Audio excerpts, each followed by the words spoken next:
Hi, and welcome to Stimming in Stilettos with Dr. Tasha, and Happy New Year. So it is 2026, and I don't think we've spoken since 2025. So we are starting off our year with, again, another great guest, because you know how I do it. And her name is Jess Burney. And I'm super excited. I'm super excited. But again, welcome to the show, Jess. I'm so happy that you said yes to my invitation. Thank you for agreeing. Thank you for the invitation. Yeah. Not no problem. No problem at all. Okay. So let's just get it started. Okay. So Jess, tell us your story. Tell us your STEM story. Tell us who you are, what you're about. What is your STEM story? Okay. So my STEM story started at 7. I had the mindset of I'm going to be a doctor that delivers babies. That was my 7-year-old focus. Wow. And it drove everything that I decided to do thereafter. It was the reason I attended Emory. And however, I feel like my story, if I had to give it a theme, it would be purposeful pivots. It's Love That's been that. my life's thing, just because that was the goal, was to become a doctor. However, because of purposeful pivots and how life I discovered that I do not like the smell of formaldehyde nor dealing with cadavers. Oh, Um, at the ripe age of 20. So, okay. um, but I spent so much time. I became a CNA in high school.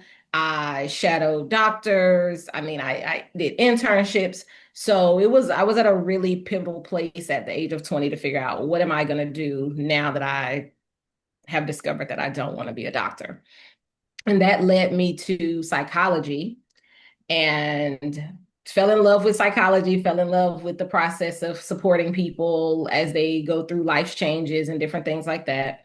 However, in 2020 or 2008, that's when I graduated college and grad school was not an option. So I decided to take a couple of years and teach.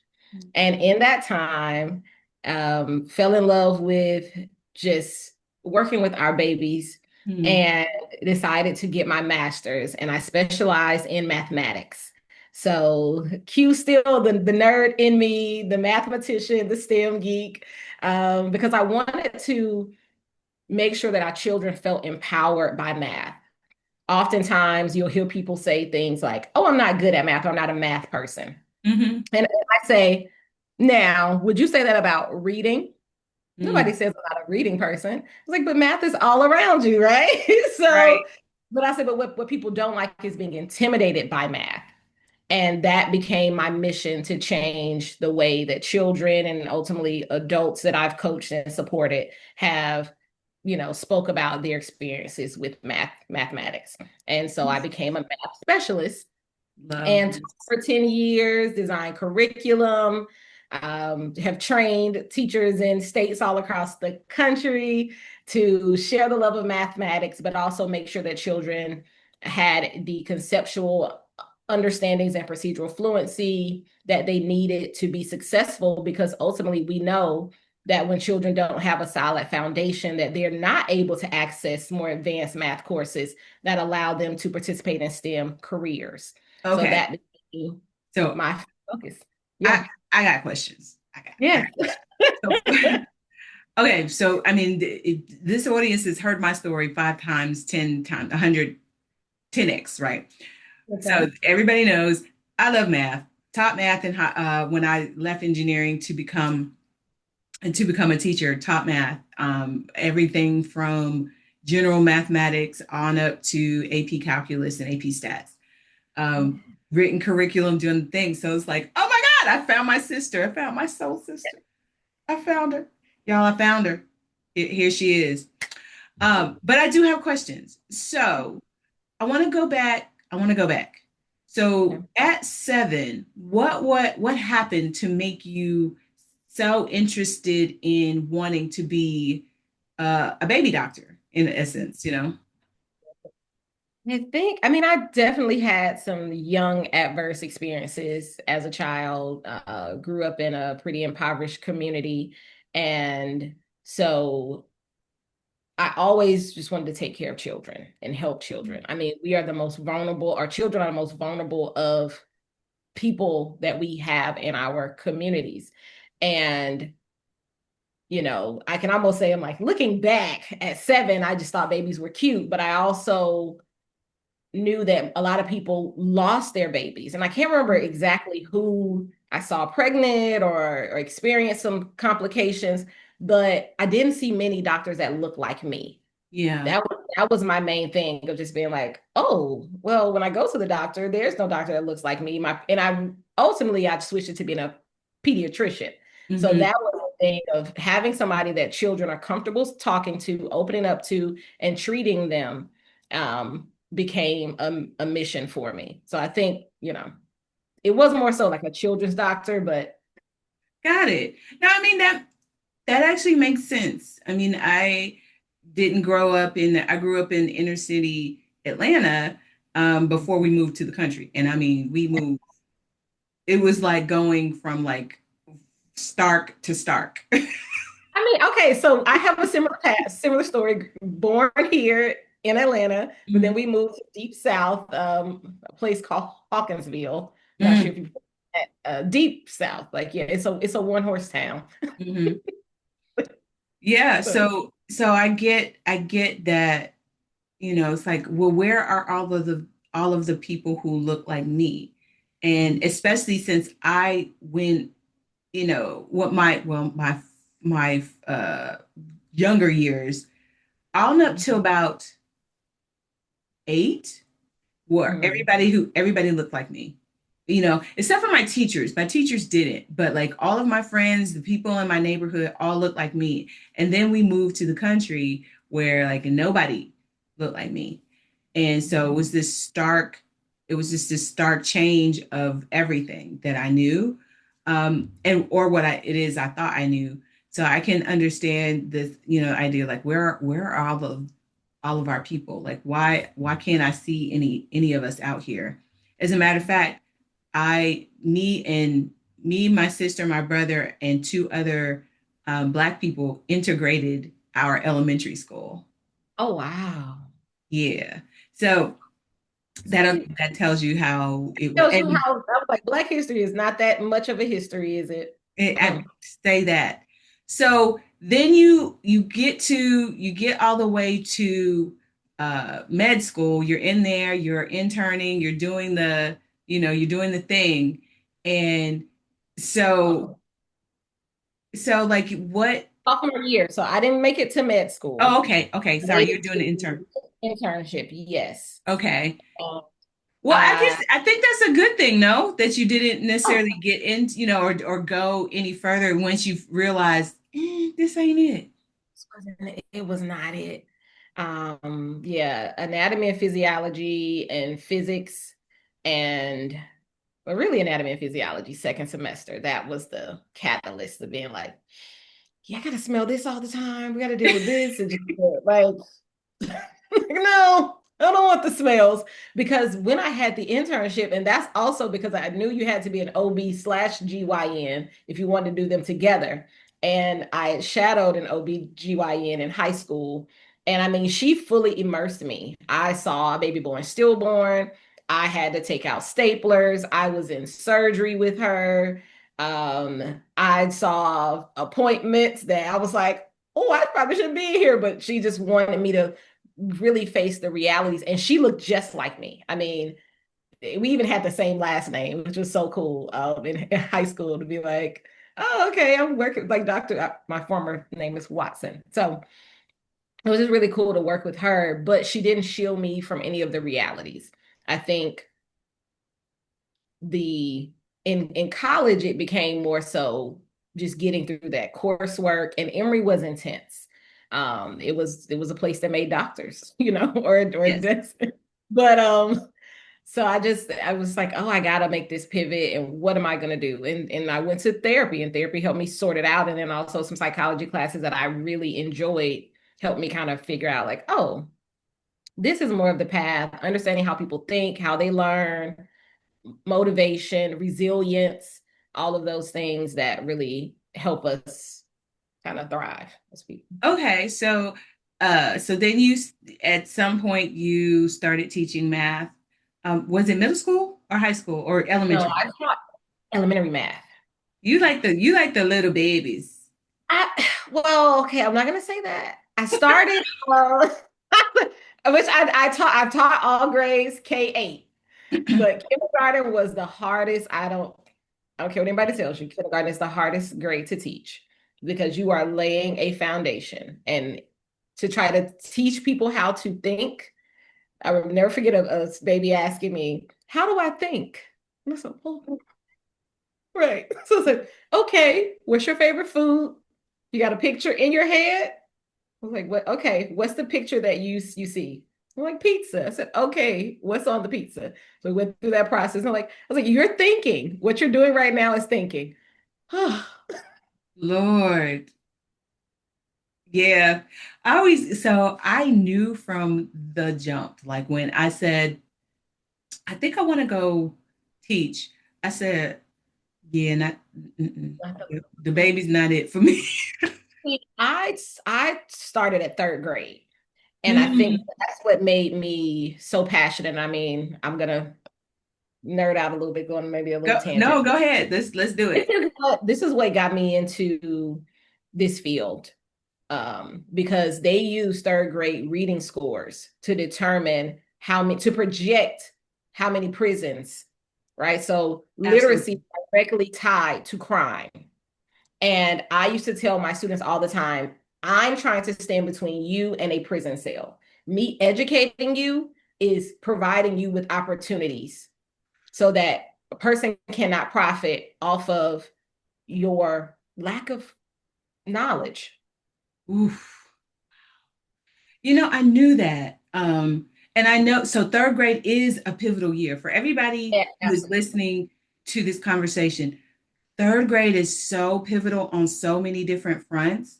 Um, it's the year that boys check out, especially as we're talking about in terms of math. Third grade is that year, and so we don't have a lot of time. don't have a lot of we time. we do Don't not have have a lot. I mean, third grade, y'all. That means that he's 9 years old, eight or eight or nine, nine, and and it. yeah. Go ahead. No, go ahead. We were probably gonna say the Okay, same and thing. they go from having to learn to read to reading to learn. Yes, And if they don't have that foundation, then how am I supposed to even, how will I have access to understanding science or mathematics? Or because math is a language in and of itself, correct. It right? is. I think that's And actually a lost art. As I'm hmm, teaching, and you can tell me your thoughts on this. So I'm teaching math right now to some students, and I said the same thing to them. I said, algebra is algebra, it's a language, and we're going to speak it correctly. So it's not the thing, it's not the it's we are solving the equation for a solution. We are using the right and correct terminology that goes along with the math that we are doing. And as it's like they know what to do, but they don't have the language to explain it correctly. and that is something, that's why K-5 matters so much. That foundation, making sure that they have those standards of mathematical practice down pat, right? Being a mathematician, I tell all my students we're all mathematicians. So we're going to use the correct language. It Yeah. is this is a numerical expression to your Yes. point. These Yes. are variables. This is the solution to the equation, or this is the quotient or the product, Yep. right? These add-ins, so I'm constantly reinforcing the language that I want them to use. I make sure we have visuals, they have multiple examples, multiple representations. Again, I took an entire year in my master's to specialize in mathematics, every domain of mathematics, because I really wanted to make sure that when I stood in front of people's children, I didn't say things like, oh You, gosh, I'm trying to think. Oh gosh, you carry the can't even one. Huh? I Oh, know. yes, I'm carry like, the one. Right, oh, right.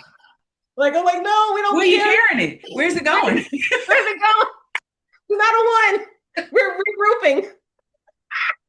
But but if they don't have that stuff, sorry, I've done this and I've trained educators all over, and they've seen me when I have them come up to explain how they solve a problem. I'm like, what did you say?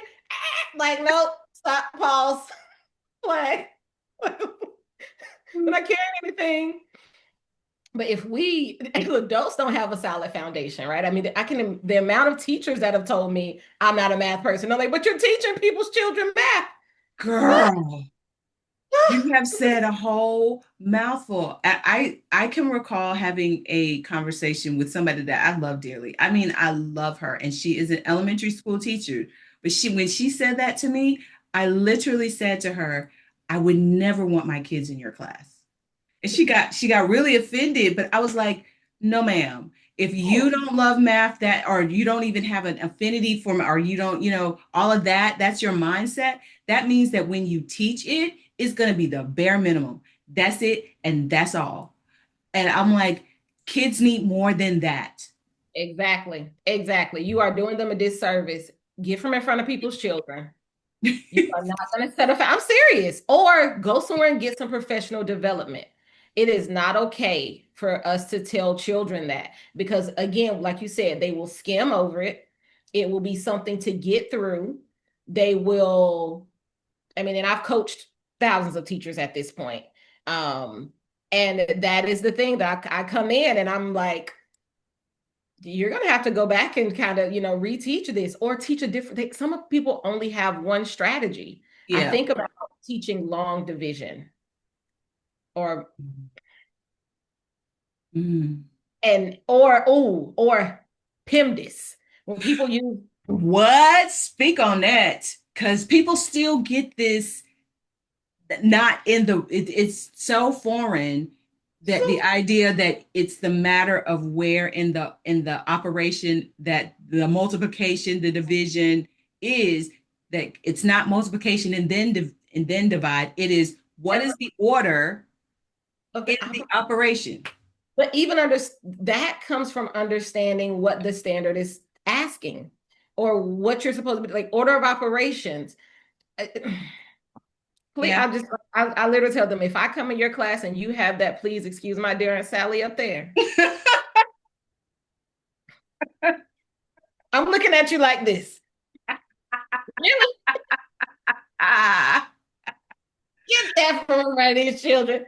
I mean, unless you have taught the conceptual understanding, then you can teach them that kind of what what is is it? it A called? new a pneumatic a new yeah Mnemonic or something like that. mnemonic, yes, mnemonic. Mhm. Mnemonic. Then you can teach them that. But if you have not set a foundation of conceptual understanding, don't go, but that's what most people do. Most people go straight to procedural fluency. And so you have so many people, similar to what you will see in reading, right? There are a lot of people who can word call, but they do not comprehend. You Oof. can see the same thing with children where they can say 2 times 3 is 6, but they can't tell you what that means.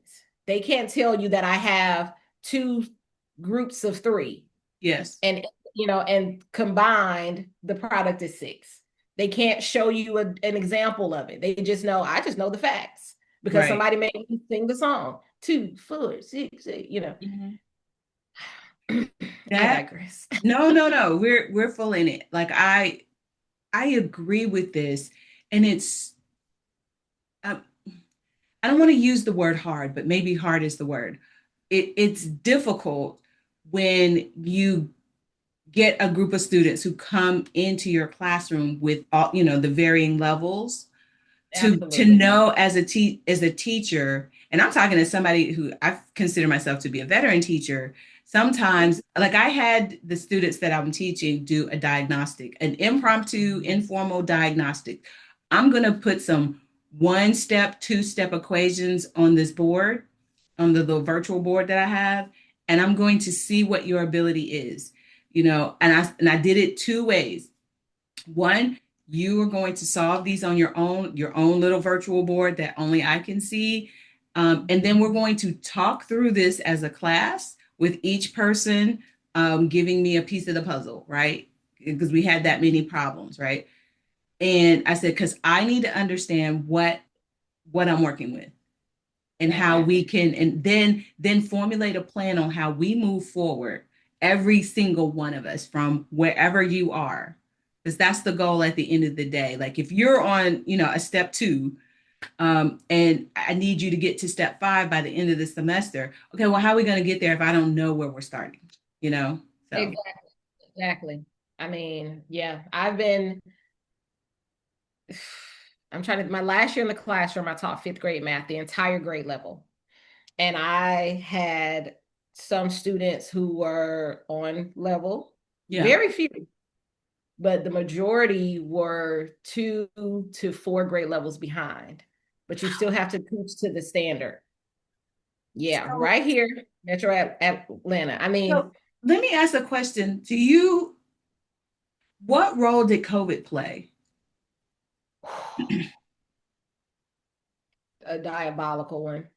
I mean, because children were already struggling, they were already behind. COVID widened the gap. If you did not have adequate access to one, the technology, Mm-hmm. right? Or have somebody to make sure you were paying attention.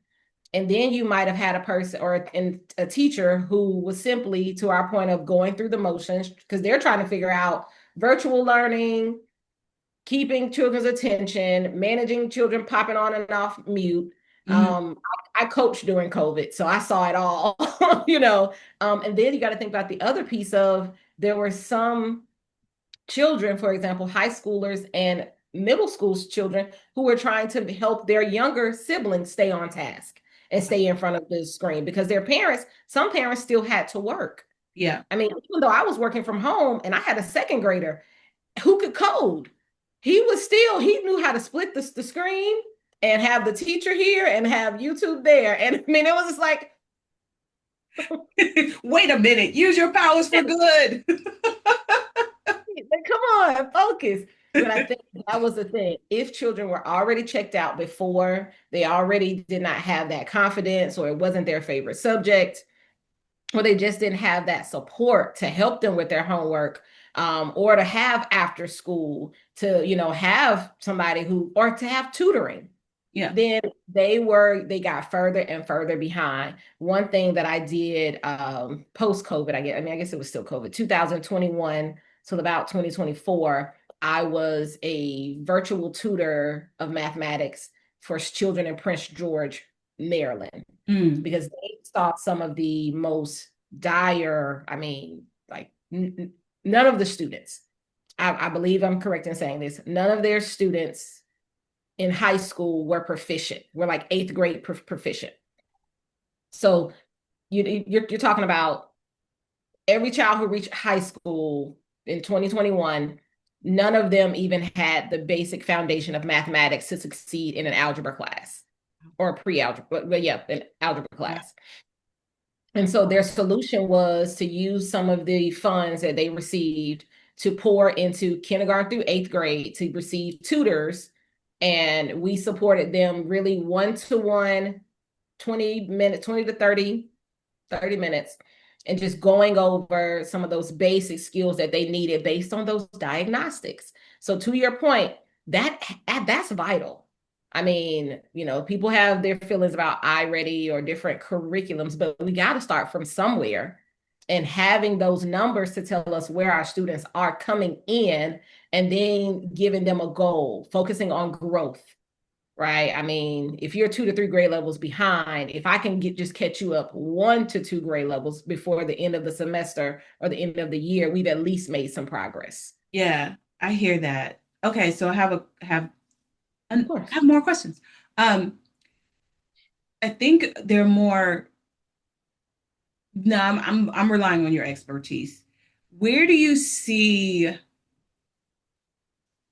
what's the next, I guess, big thing in math do you see? Like what are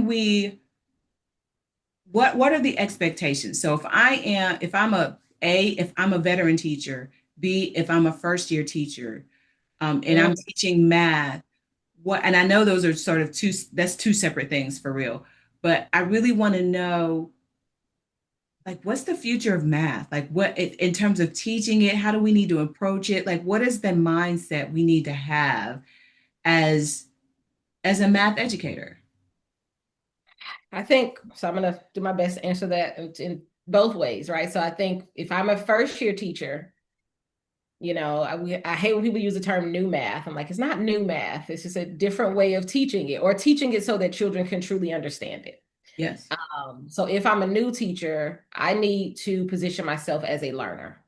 I Mm, need to make sure that I understand the concepts. I had to study. When I started teaching, I would go over my questions. I tell every teacher this: you must take the test before you start to teach the unit. If you don't mm, take that unit assessment and see what your students are up against, then you are not going to make sure that they are ready and prepared. You're going to just go through some standards and you're going to do them a disservice. We must take the test first. yeah. That's number one. Hmm. Number two, we have to engage our children in number talks.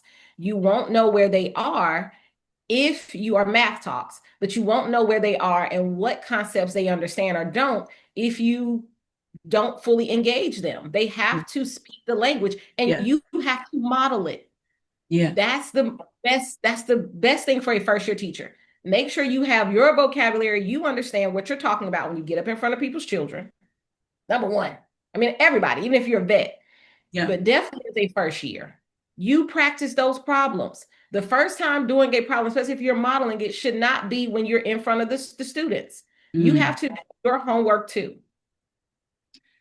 Okay, So, that makes sense. Okay, so veterans. so veteran teachers, a lot of my coaching with veteran teachers is unlearning. Ooh.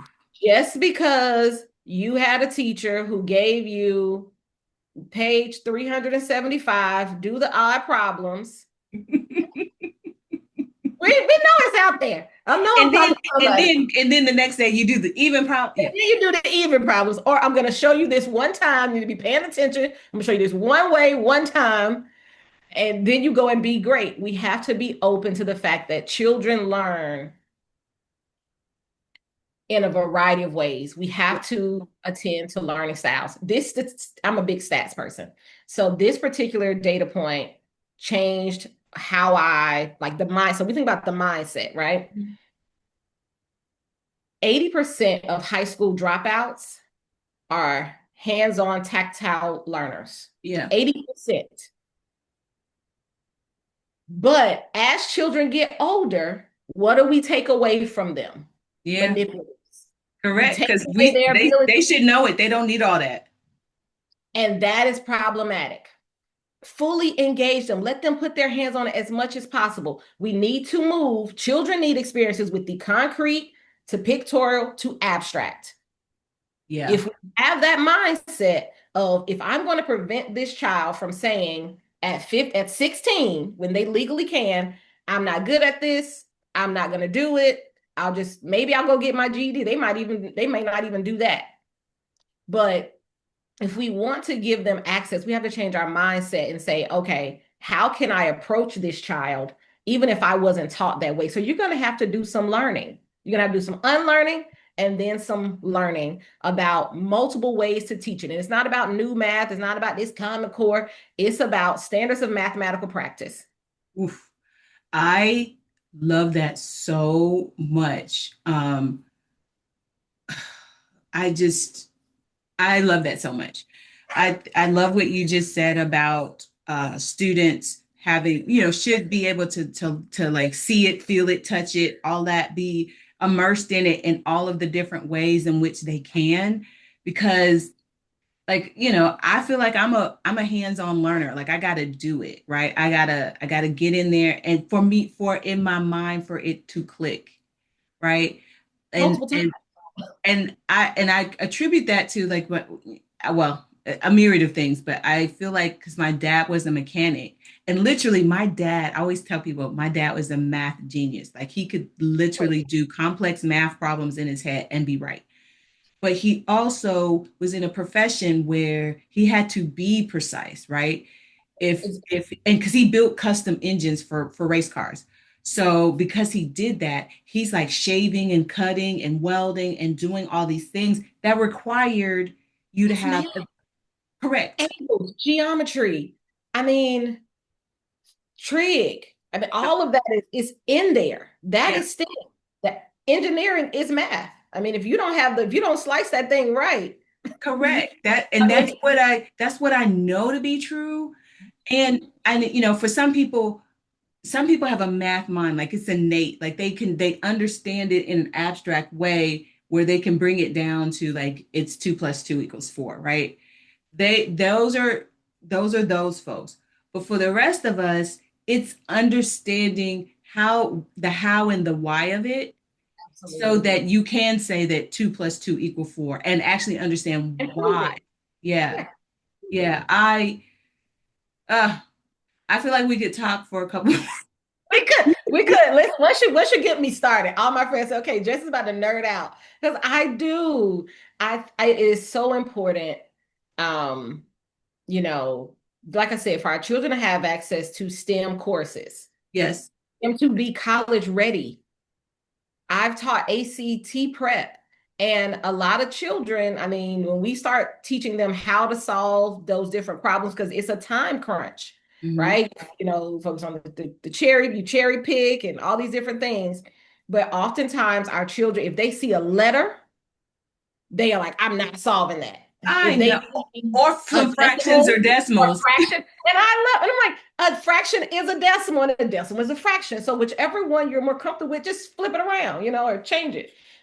But Mhm. then teaching them procedure, that's where that procedural fluency. How do I do that? Right? How do I change a fraction to a decimal? Yeah. How do I find the percentage of something?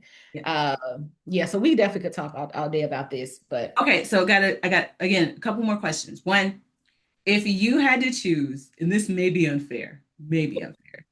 If you had to choose, which math subject is your favorite and why? like domain I or just mean, I'm talking like geometry, algebra 2, trig, calc, stats, maybe it's finance. I don't know. I think, hmm, I would not say geometry, probably trig. Oh, trig is fun. Trig is I think if I had to fun. choose any one of you, made me do it every like it was like, okay, Jess, you gotta, yeah, trig. Um, I didn't always feel that way, but Trust. probably algebra. I would say algebra because I mean I'm just like it's just a variable. It's just an unknown. You're just solving for an unknown. Like it's simple. It's simple. Well, okay, so going back to algebra, the thing is that I mean, so are we talking like algebra 1, algebra 2, or just algebra in general? Because because algebra 2 gets a little complicated. I'm not big on algebra two. I'm big on algebra two. I'm not going to algebra two. I have to go back and study. Like, wait a minute. Okay, let me make sure I got this. Where is the calculator? Even teaching the children how to use that calculator is Is it yeah, it's it's a a whole whole thing. thing, right? Model. That's what I would tell both teachers, first and veteran. Model everything. If Yeah. you think that they probably know how to do it, they don't. Just show them. Just show them. I love that so much. Yeah. Okay, So so yeah. yeah, I mean trig is so fascinating to me.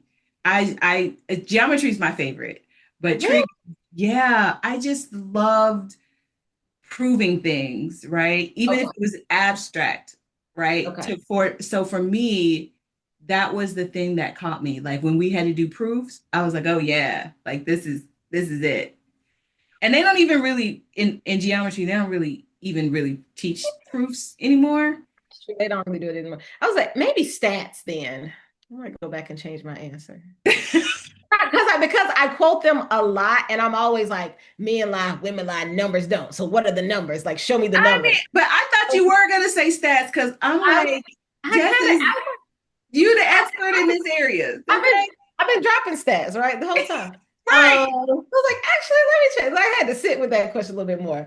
I think stats. I would probably choose stats. It makes sense. It makes And sense. I didn't always feel that way, but once I started doing research, so having a major is psychology, you have to research. You have to have Yeah. those control groups, and they got the outliers and all of those things. So I probably would choose stats based on That, just kind of what I chose to go into. But what I love to tutor is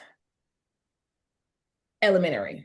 So just that yeah. basic foundation, making sure you have that love of fractions and all of your facts, multiplication, division, just setting that foundation, making sure that's solid is what I love to do. I can see Um, that because having tutored middle school and high school and actually taught both of those, yeah, um, it's harder because they already have these preconceived notions about what their their ability. ability is, right? And it's like, and it's sometimes it's so untrue. Like I'm talking, especially for girls, because we were talking about girls and like math, their math identity is like really um it's just really complex. It's more complex than we actually give it credit for. So how I'm not good in math, I'm more likely to hear that from a woman than I am from a man or from a Actually girl are, and that than is a by boy. design. It That is is by design, but girls do have high math IQ. When we pair them head to head with boys, we because know that they have the opportunity and the ability to shine with or outshine boys. outshine. I mean, we do women in general do we do more mathematical reasoning than a man in a day. Yeah, The way I had to backwards plan today on that is all math. I had come to think about on, come on, this, say this it. hair. Like when we talked the other day, this hair did not look like this. I had That's to do all true.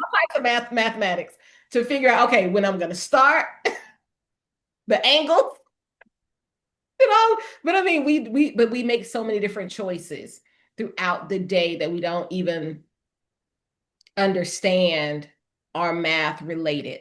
And then when I uh for girls especially for black and brown girls, I have mathematicians and scientists all around them. I'm like, y'all, like, okay, hidden figures, yes, but then also look at what you're holding in your hand.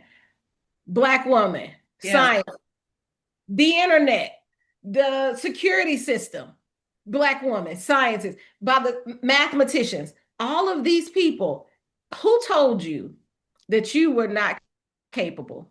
That's the Yeah. question.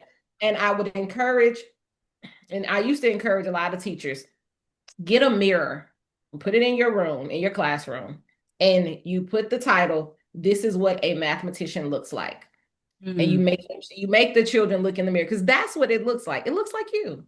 I love that so, so much. Yeah.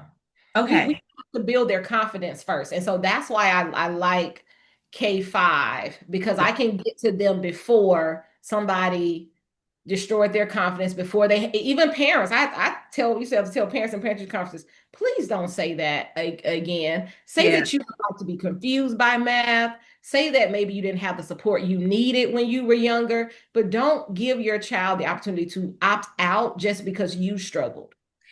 Oh, that's a whole word. Bars. That is a whole Yes. word. You have bars, ma'am. That was perfect.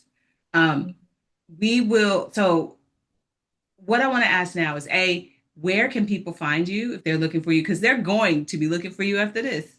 They're going to be like, we need her at our school. We need her. Okay. So LinkedIn, of course, just like I found you, Mhm. Jess Burney on LinkedIn. So you can definitely find me there. Let's see. I'm an executive coach as well. So I'm an executive coach and a consultant. And so my business is tailored holistic coaching. And I assist professionals as they make career pivots and changes, whether they're by choice or by necessity. Yeah. And I also go into schools and districts and do curriculum work, whether it's creating systems of accountability, whether it's observations, whether it is professional development, because again, I inspect what I expect. So I go in and train you first, and then I come and make sure that you are executing these, curriculum as it's needed, and especially using your data. So people can find me on LinkedIn. They can email me, Jess Burney at tailoredholisticcoaching.org. Yeah. Okay, good. So all of her information will be in the show notes. Again, as I tell you guys all of the time, the information will be in the show notes, which means that you actually have to read the show notes. Mhm. Okay. I say it every show. Say it every show. Okay. All right. So, last question. And this is the question that I ask every single guest on every single show. And it is, if you had to travel back, or if you could travel back in time and talk to your younger self, Mm. what advice would you give her and why? Mm. Yeah. So if I had to travel back and talk to that little 7-year old, because that's what I always think about talking to. And I would say, okay, we might not have made it to being a doctor. However, having that vision kept us focused. Mm, And so I'm proud of you for staying focused. I'm proud of you for executing the vision to the extent that you needed to. Um, and look at you now. I mean, I think the advice I would give is stay focused, understand that you are capable of doing anything that you put your mind to truly. Look what you've accomplished, all these letters behind your name. But more than that, the lives that you will touch just by being yourself, showing your brilliance, never cowering. Even though you're 5'2", you are a giant. You really truly are. So continue to just shine and say the thing. Like you have to. You've been always the person that said the thing, and that's so important for me to remember because I didn't tell you this, Dr. Anderson, but when I was younger, I used to stutter terribly. mm, yeah.